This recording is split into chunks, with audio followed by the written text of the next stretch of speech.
आप सभी का स्वागत है सुभाष सर साइंस क्लास में। और आज हम आपके लिए बोर्ड के लिए बहुत ही महत्वपूर्ण टॉपिक लेकर के आए हैं और वो टॉपिक आप ध्यान से सुने। आप सबसे हम सबसे रिलेटेड है, लेकिन पेपर में पूछने के बाद वही चीज बच्चे ध्यान नहीं देते और लिख नहीं पाते। तो इस कमी को आप दूर करने के लिए आज हम ऐसे टॉपिक के साथ हाजिर हैं जो आपको बोर्ड के पेपर में मिलेगा ही मिलेगा। और इसके लिए आप हमारे लेक्चर को ध्यान से सुनेंगे। तो इससे पहले चैनल को लाइक सब्सक्राइब कर लीजिए।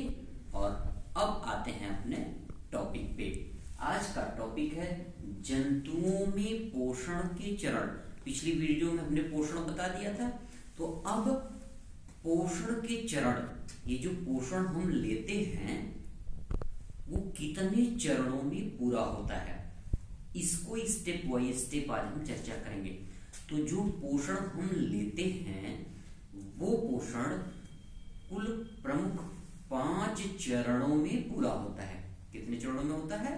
5 चरणों में। तो पहला सेंटेंस लिखने के लिए आप लिख सकते हैं पूर्णभोजी जंतुओं में। पूर्णभोजी जो पूरी तरह से भोजन करते हैं, हम सब भी उसी में आते हैं। पूर्णभोजी जंतुओं में पोषण क्रिया निम्नलिखित 5 अवस्थाओं में संपन्न होती है। अब ये पोषण क्या है? आपके सामने हमने 5 बिंदु लिखे हैं। पहला है अंतर्ग्रहण, इंगेशन। दूसरा है पाचन, इंग्लिश में डाइजेशन। तीसरा है अवशोषण, इंग्लिश में एब्जॉर्प्शन।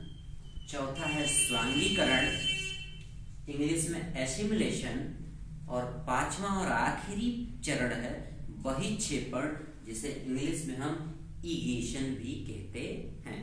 तो हिंदी में समझ लो, अंतर्ग्रहण, पाचन, अवशोषण, स्वांगीकरण और बहिक्षेपण। 5 पॉइंट हिंदी में। अब इसे इंग्लिश में देख लो। इंगेशन, डाइजेशन, एब्जॉर्प्शन, एसिमिलेशन और इगेशन, ये पूरे आपके 5 स्टेप हैं। जैसे आप स्वयं भोजन करते हैं तो इन 5 स्टेप से होते हुए आपकी पोषण की क्रिया पूरी होती है। सबसे पहले आपको क्या करना होता है? जैसे भोजन आप क्या करते हैं? मुंह में डालते हैं। अंतर्ग्रहण पहला है, अंतर्ग्रहण। अंतर्ग्रहण अंदर डालना पड़ता है। तो आपकी पोषण की क्रिया ठीक वैसे होती है जैसे आपने कभी मौसमी की जूस की मशीन देखी होगी। मौसमी क्या करते हैं? ऊपर से छील के ऊपर से डालते हैं। आप भी भोजन के क्या करते हैं? मुंह में डालते हैं। डाला मौसमी और उसमें डाल के ऊपर फिर जो उसका काम वाला जूस है वो अलग, और जो बेकार है वो उसका त्याज पदार्थ जो आपके काम का नहीं होता वो कहीं अन्य जगह। जूस को उठा के आदमी पी लेता है और बाकी चीज को फेंक देता है। तो इस तरह से जैसे मौसमी जूस की मशीन कार्य करती है, वैसे ही ठीक कुछ मिलती जुलती आपकी भी पोषण की क्रिया है। सबसे पहला कार्य मुंह में भोजन को डालना, इसी को कहते हैं अंतर्ग्रहण। भोज्य पदार्थ को मुंह में डालते हैं। ये मुंह में डालने के बाद इसमें लार मिलती है, जीभ चलाती है, दांत चबाते हैं, ये ठीक है, ये सारी क्रिया होती है। तो पहला चरण होता है आपका मुंह में डालना, मतलब भोजन को अंदर ग्रहण करना। अब अंदर ग्रहण करने की कुछ प्रोसेस के उपरांत उस भोजन का पाचन होता है। क्या होता है? पाचन होता है। पाचन में क्या होता है? जो भोज्य पदार्थ हम जटिल रूप में लेते हैं उस भोज्य पदार्थ का सरल अणुओं में परिवर्तन होता है। मतलब उस जटिल अणुओं को सरल अणुओं में पाचन क्रिया के द्वारा, पाचक रसों के द्वारा, पाचक एंजाइमों की सहायता से उसे तोड़ लिया जाता है। तो ये है पाचन। पहले भोजन का अंतर्ग्रहण, फिर उस अंतर्ग्रहित भोजन का पाचन होता है। फिर पाचन के बाद जो भोजन पचता है उस पचे हुए भोजन का अवशोषण होता है, एब्जॉर्प्शन होता है। कोशिका द्रव्य में, मतलब जो भोजन पचता है सरल अणुओं में, टूटता है, चाहे वो कोई से न्यूट्रिएंट्स हो, सबका जो है आपके कोशिका द्रव्य या रुधिर में उसका अवशोषण होता है। फिर कोशिका द्रव्य या रुधिर में अवशोषण के बाद अगला चरण आता है आपका स्वांगीकरण, एसिमिलेशन। जब वो भोजन आपकी कोशिका द्रव्य या रुधिर में जब उसका अवशोषण होता है तो उस अवशोषित भोज्य पदार्थ का स्वांगीकरण होता है जीव द्रव्य में। कहाँ पे होता है? जीव द्रव्य में स्वांगीकरण होता है।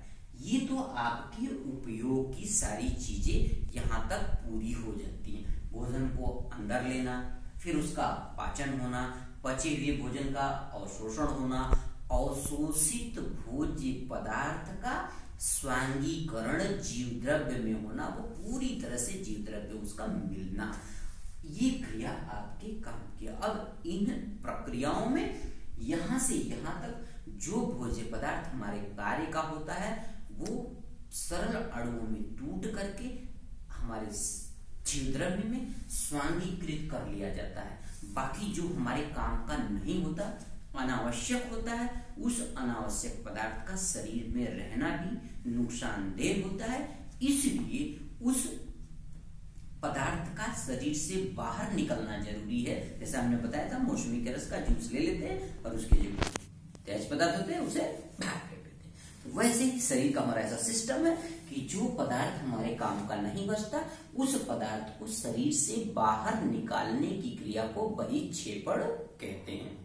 ठोस रूप में होगा तो उसे मल त्याग कहते हैं, और जल रूप में होगा, लिक्विड रूप में होगा तो उसे मूत्र त्याग कहते हैं। तो ये है आपका पोषण की पूरी प्रक्रिया इन 5 चरणों में होती है। एक बार पुनः आप देख लें सरसरी तौर पे। पोषण पूर्ण भोजी जीव, हम आप सब जैसे जो पूरी तरह से भोजन लेने वाले जीव हैं उनमें पोषण की पूरी क्रिया, पोषण मतलब अंदर डालने से लेके बाहर निकलने तक की पूरी क्रिया 5 चरणों में पूरी होती है। पहला है अंतर्ग्रहण, भोजन को ग्रहण करना। फिर उस अंतर्ग्रहित भोजन का कुछ क्रियाओं के बाद हमारे शरीर में उसका पाचन होता है, उसका पाचन होता है, डाइजेशन होता है। उस पाचन के बाद पची हुई जो सरल अणु है, जटिल से सरल अणु टूटते हैं, उनका अवशोषण होता है हमारे कोशिका द्रव्य में या रुधिर में, और उस